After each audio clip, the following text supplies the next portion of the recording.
আমি Shri Bibhas Chandra Basu, proprietor New India Travels, Tripura tourism অনুমোদিত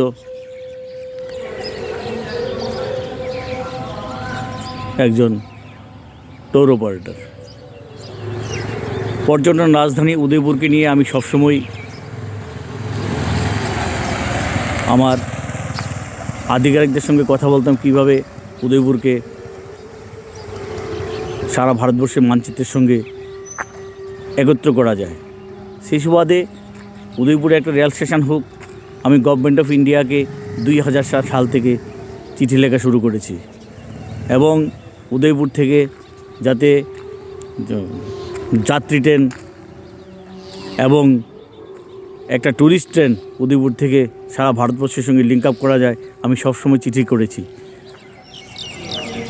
আজ আমি খুব খুশি, উদয়পুর থেকে আজ কাঞ্চনজঙ্ঘা যাচ্ছে দূরপাল্লার ট্রেন। থ্যাঙ্কস। আমি এখন আছি উদয়পুর স্টেশনে। উদয়পুর স্টেশন থেকে কিছুক্ষণ বাদেই ছাড়বে কাঞ্চনজঙ্ঘা, শিয়ালদাগামী কাঞ্চনজঙ্ঘা। আমাদের উদয়পুর স্টেশনে অনেক যাত্রীরা আছেন যারা অপেক্ষা করছেন। আমি একজন দাদার সঙ্গে কথা বলছি। দাদা, আপনি কোথায় যাবেন? ধর্মনগর। আজ ধর্মনগর। বাড়ি খিলপাড়া। বাহ, তাহলে খিলপাড়া থেকে মাতারবাড়ি স্টেশন, যেটা উদয়পুর স্টেশন নামে পরিচিত, আপনাদের সঙ্গে মানে ভালোই হয়েছে। খুব ভালো হয়েছে। ঠিক আছে।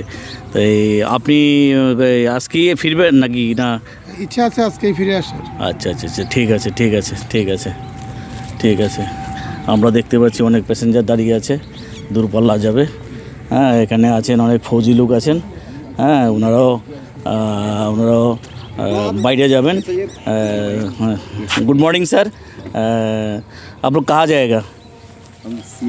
सियालदा जाएगा। तो अब यहाँ पे कौन सा जगह पे आप नौकरी करता था? উদয়পুর।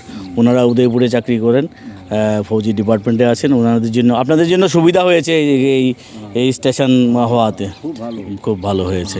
ঠিক আছে। আমরা দেখছি আরও স্টেশনে অনেক লোক আছেন।